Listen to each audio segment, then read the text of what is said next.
You can't cross this bridge anymore. It's under HOA control now. That's what Patricia Vale told me while standing behind two steel barriers drilled into the only bridge leading to my house.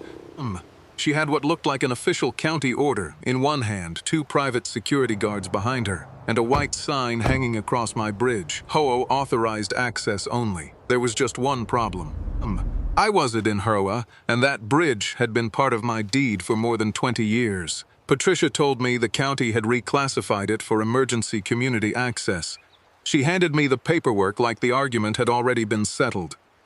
I didn't yell. I didn't touch the barriers. I just looked at the parcel number, the inspection code, and the engineer's signature after 30 years working around county bridge records. I knew what real paperwork looked like, and something about hers was wrong. By the time a judge saw what Patricia and her HOA had actually done to take control of my bridge, they were staring at $280,000 in damages. But 5 days earlier, I had no idea any of this was coming. I had been out of town helping my daughter replace part of her roof. Nothing dramatic. I spent a few nights at her place. Loaded my tools back into the truck and headed home before sunrise on Monday. By the time I reached my property, the sky was turning gray over the creek. I rounded the last bend in the gravel road and hit the brakes. Two steel barriers had been bolted into the concrete approach to my bridge. A heavy chain ran between them, and hanging from the middle was that white HOA sign for a few seconds. I just sat there with both hands on the steering wheel. My house was less than a quarter-mile away. I could see part of the roof through the trees, but the bridge between me and it was blocked. Then a white SUV appeared on the opposite side. Patricia Vale stepped out. She was president of Riverside Crest HOA, a development nearly 2 miles south of my property. We had spoken maybe 3 times in 6 years. She crossed her arms and waited while 2 private security guards moved up behind her. "Mr. Mercer," she said, "you've been notified. This bridge is under HOA control now." I got out of my truck. "No," I said, "it is T." Her expression barely changed. "The county has reclassified this crossing for emergency and community access. I'm not in your HOA. That's no longer relevant." Then she opened a folder and handed me a document. County seal, parcel number, engineer certification, reference number, and across the top, county access reclassification order. Patricia tapped the bottom of the page. "You can challenge it through the proper process." I looked at the document. Then at the barriers drilled into my bridge. I had spent most of my career around county transportation records, bridge inspections, and public works documentation. Something on that page felt wrong, so I did the one thing Patricia probably wasn't expecting. I thanked her for the copy, then I walked away. There was an old trail along the creek that led to a small pedestrian crossing downstream. It wasn't convenient, but it got me to the house on foot 20 minutes later. I was sitting at my kitchen table with Patricia's paperwork spread out in front of me. At first glance, it looked convincing. County letterhead, official-looking seal, parcel identification. Engineer certification, even a reference number in the upper right corner. Most people would have seen all of that and assumed the fight was already over. But county documents have patterns, formats, numbers, that actually mean something. The first problem was the parcel number. It used an 8-digit format the county had stopped using years earlier. Then I looked at the seal. Close, but not quite right. The spacing around the outer ring was off. That alone could have been a bad scan, so I kept going. Then I reached the bridge inspection number. I had seen thousands of those numbers over the years. This one didn't match any inspection series I knew. 3 problems on one page. Then I saw the engineer's name, Thomas Keene, that stopped me. Tom had worked on transportation projects years earlier. I hadn't spoken to him in a long time, but I remembered the name immediately. Before calling him, I opened the county's public record system. I searched the order number Patricia had given me. Nothing. I searched the parcel number. Nothing connected my bridge to any HOA access designation. Then I searched for the supposed reclassification. No hearing, no filing, no easement. No emergency declaration. No recorded access order. Nothing. I leaned back in my chair. Patricia hadn't handed me a county decision I disagreed with. She had handed me a county decision that apparently did not exist. So, I tracked down Thomas Keene. He answered on the 4th ring. "Tom, it's asked Daniel Mercer." There was a pause. "Mercer? Haven't heard that name in a while." We talked for maybe 30 seconds before I got to the point. "I have a county access order here with your certification on it." Silence. Then his voice changed. What order? I read him the document number, then the date. Another pause, Daniel. I haven't certified a county bridge order in almost 4 years. I looked down at the signature. Your name is on this one. Send it to me. I photographed every page and emailed it over. He called back less than 10 minutes later. That is my signature. I didn't say anything, Tom continued. And that certification number is mine either. My license was already inactive before the date printed on this document. That was the moment suspicion became something much more serious. Someone had used a retired engineer's identity to make a fake county order look legitimate. I asked Tom to put what he had just told me in writing. He agreed. Then I went into my office and opened the old steel filing cabinet beside my desk. Inside was my original deed. Behind it was the recorded survey. I spread both across the table. The bridge sat exactly where I remembered it, inside my parcel. Both approaches included no HOA easement, no shared access agreement, no community corridor. Nothing. I placed Patricia S. County order beside the survey. One document had been legally recorded decades earlier, the other appeared to have been manufactured recently. But that raised a bigger question. Why would an HOA almost 2 miles away risk using fake county paperwork to control one private bridge? They had to need it for something. The answer was sitting in the county planning portal. Riverside Crest had been preparing an expansion for almost a year. I knew they had purchased land north of the existing development. But I had never paid much attention. Their property stopped well before mine. Whatever they built over there had never been my concern until I opened the file labeled Riverside Crest Phase 3. 46 new homes, private roads, a new clubhouse, premium lots overlooking the creek. Then I opened the traffic plan. The southern entrance already served most of the neighborhood. According to the consultant S report, construction traffic from Phase 3 would overload it, so the developer wanted a second route. Northern access. I zoomed in on the map. A red line ran toward my property, then directly across my bridge. I stared at it for a long time. They didn't need my bridge for emergency vehicles. They needed it for construction. I kept reading. Near the back of the development agreement was the condition that explained everything. Northern vehicle access had to be secured before major construction could begin.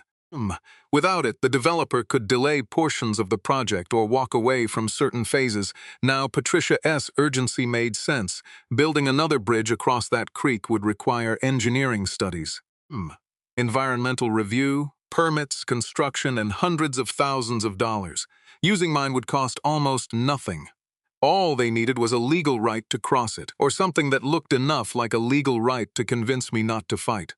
I printed the traffic map, then the development agreement, then I placed Patricia's fake county order on top. This was no longer a disagreement over access. The HOA had a development problem. And somebody had decided my property was the cheapest solution. That afternoon I called Rachel Coleman, an attorney who had handled land and easement disputes around the county for years. When I finished explaining what I had, she stayed quiet for a moment. Then she said, Daniel, do not contact the HOA again until I've seen every document. That was fine with me. By then I had stopped thinking of this as a neighborhood dispute. It looked like a land grab. Rachel sent Riverside Crest a formal cease and desist the next morning. Remove the barriers. Stop claiming access. Preserve every document related to the bridge and do not modify my property. Patricia responded before lunch, not through her attorney, through the HOA email system. She sent a message to every resident accusing me of obstructing emergency access and delaying improvements that would increase community safety. By that afternoon, another notice appeared at the bridge. Unauthorized interference with community access may result in towing or legal action. I photographed it. Rachel told me not to remove anything, let them keep creating evidence. So I did. Over the next 3 days, the HOA installed 2 cameras facing the bridge. Then I received a violation notice. Remember, I wasn't even a member. Then came another. Patricia claimed my truck had blocked emergency responders. It hadn't, she claimed. I had threatened HOA security. I hadn't even spoken to the guards. Every accusation went into a folder. Every email got printed. Every photograph was backed up. I didn't to call Patricia. I didn't to answer the notices. I just kept records. Then Friday morning, I was making coffee when I heard a diesel engine near the creek. A few seconds later came the sound of metal hitting metal. I walked outside. A contractor's truck was parked beside my bridge. 3 men were unloading equipment. One had a rotary hammer, another was removing part of the railing, and in the center of the bridge deck were 4 bright orange drilling marks. I walked down slowly. The foreman looked up. "You Daniel Mercer?" "Yes." He held up a work order. "HOA says we reinstalling a permanent access gate." I looked at the paper, then at the drill. "Who authorized it?" He pointed to the signature at the bottom. "Patricia Val." I took out my phone and started recording. "Go ahead," I said. "Keep working." The foreman stared at me. "You want us to keep going?" "I want you to do exactly what your work order says." That made him nervous. "We were told the HOA has county authorization." "I am sure you were." I stepped away and kept recording. The crew drilled 2 holes before the foreman finally stopped them. Maybe it was the camera. Maybe it was because I wasn't arguing. Either way, he came over and let me see the work order. At the top was the contractor's name. Below that, "Install permanent vehicle control gate," and under the description was one sentence I read twice: "Convert Mercer Bridge to HOA-controlled northern access." Not emergency access, not temporary safety control, northern access, the same language used in the Phase 3 development plan. At the bottom was Patricia Vale's approval. I photographed the entire document. Then, I asked the foreman one question. "Who gave you the county paperwork?" He pointed toward the development. "Ms. Vale's office emailed it with the job package. Rachel contacted the contractor that afternoon. By Monday, their attorney was talking 2 hours. They wanted out. The crew had believed the county authorization was legitimate. Once they learned the county had no record of it, they started handing over everything. Invoices, emails, site photographs, the original work order, and text messages between the project coordinator and Patricia.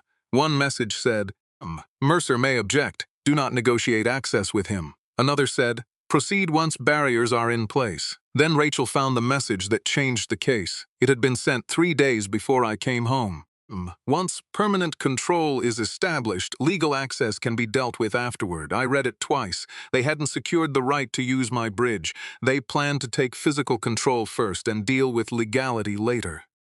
That was to confusion. That was to a filing error. That was intent, and the contractor's records were only the beginning. 2 days later, an HOA board member named Alan Pierce called me. "I think you need to see something." Alan had been on the board for 8 years. He told me Patricia had presented the bridge issue during a closed planning session as an emergency access problem. But the emails she sent afterward told a different story. He forwarded one to Rachel. The subject line read, "Phase 3 Access Strategy." Halfway down was the sentence that destroyed what was left of the safety explanation.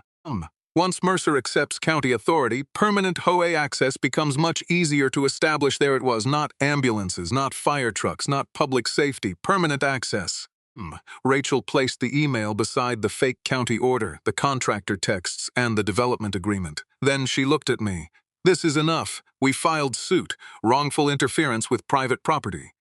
Damage to the bridge, loss of access, legal costs, and an immediate request for an injunction preventing the HOA from touching the bridge again." Patricia went public. She accused me of trying to extort the community. Then the HOA's attorney changed strategy. Now they claimed the bridge itself was dangerous. Their argument was that even if there were problems with the paperwork, blocking and modifying the bridge had still been justified by public safety. It was a smarter argument than Patricia's. If they could convince a judge that the bridge was unsafe, maybe they could turn a property seizure case into a safety dispute. There was only one problem.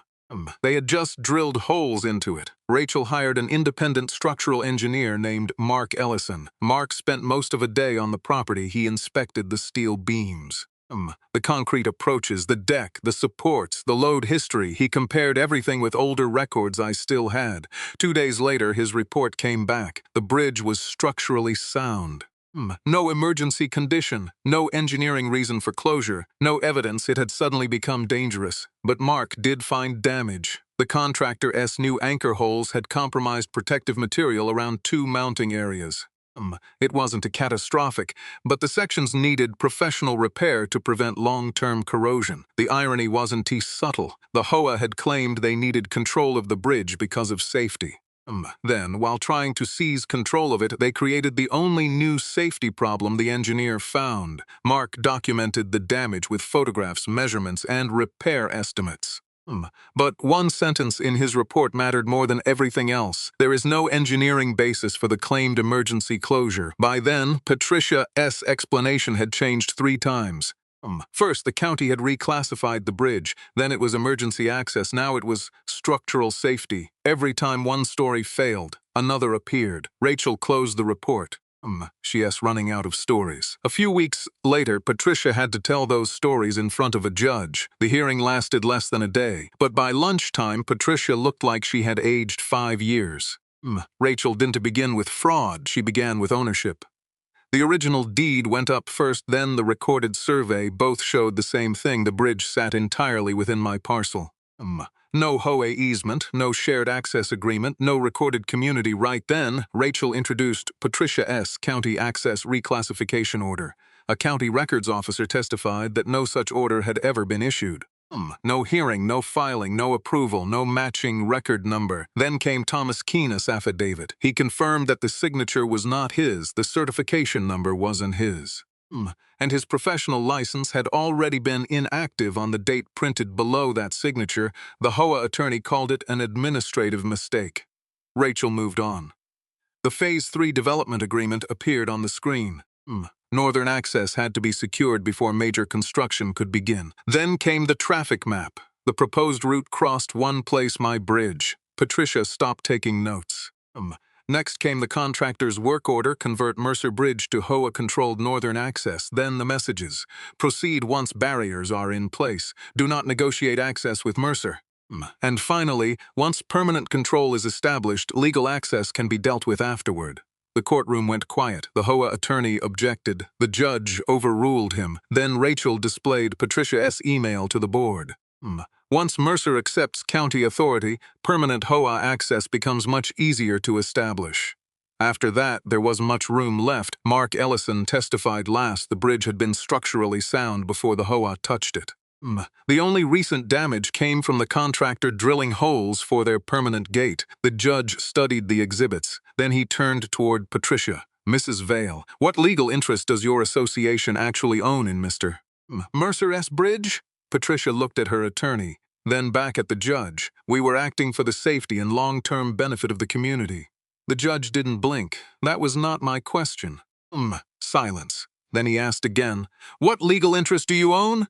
Patricia had no answer. The ruling came later that afternoon. The HOA was ordered to compensate me for bridge restoration. Loss of access, legal expenses, wrongful interference, and additional damages arising from the conduct presented to the court. The total was $280,000. The judge also issued a permanent injunction. The HOA could not place barriers on my bridge, could not install cameras there, could not claim access, could not modify the structure, and could not use it for Phase 3 construction without my written permission. For weeks, Patricia had acted as if possession could turn into ownership if she moved fast enough. The judge reduced the problem to one simple truth. You cannot create a property right by taking someone else's property first. The ruling reached Riverside Crest before Patricia made it back to the clubhouse. That evening, the HOA called an emergency meeting. I hadn't a plan to go. The judgment was entered. The injunction was signed. As far as I was concerned, the fight was finished. Then Alan Pierce called, "You should hear this." So I went. The room was packed. Patricia stood at the front beside the HOA attorney, describing the lawsuit as a misunderstanding in administrative procedure. That lasted about 30 seconds. A man in the second row raised his hand. "You spent our money trying to take somebody else's bridge?" Patricia started talking about emergency access. Another resident interrupted. Was the county order fake or not? Silence. Patricia looked at the attorney. He didn't answer for her. Then the HOA treasurer stood. He had worse news. Their insurance carrier had warned that portions of the judgment might not be covered because the court had found intentional conduct connected to the property interference. That changed the room instantly. Until that moment, Patricia's decisions had been abstract. Now every homeowner was wondering how much those decisions were going to cost them personally.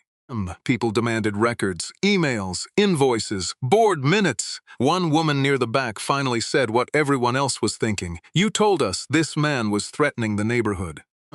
You never told us you were trying to use his property for Phase 3. Patricia had no answer. By the end of the meeting, the board voted to remove her as president pending a full review. For months, Patricia had used the word community to justify everything she did. In the end, the community was the first thing she lost. A month later, my bridge looked like mine again. The steel barriers were gone, the cameras were gone, the HOA signs were gone, the damaged sections had been repaired. At the entrance, I installed one small wooden sign, private bridge. Mercer property, no HOA access. I could have stopped there. I didn't. A week after the repairs were finished, I sat down with the county fire department and signed a real emergency access agreement. Fire engines and ambulances could cross the bridge when lives were at risk. No HOA traffic, no contractor convoys, no Phase 3 shortcut, just legitimate emergency services. That distinction mattered to me, because this was never about keeping people out. It was about stopping someone from using the word community as permission to take something that belonged to someone else. Riverside Crest opened its records for an outside review. Phase 3 had to redesign its access plan, and Patricia Vale no longer controlled the board. One morning, not long after that, I drove my old truck across the bridge and stopped halfway over the creek. The water moved under the steel beams like it always had. More than 20 years earlier, my father and I had worked on that crossing together. For a few weeks, Patricia thought an official-looking sheet of paper could erase all of that. She was wrong. A clipboard can make someone look powerful. A fake county seal can make a lie look official. But neither one changes who owns the land, and neither one beats a real deed.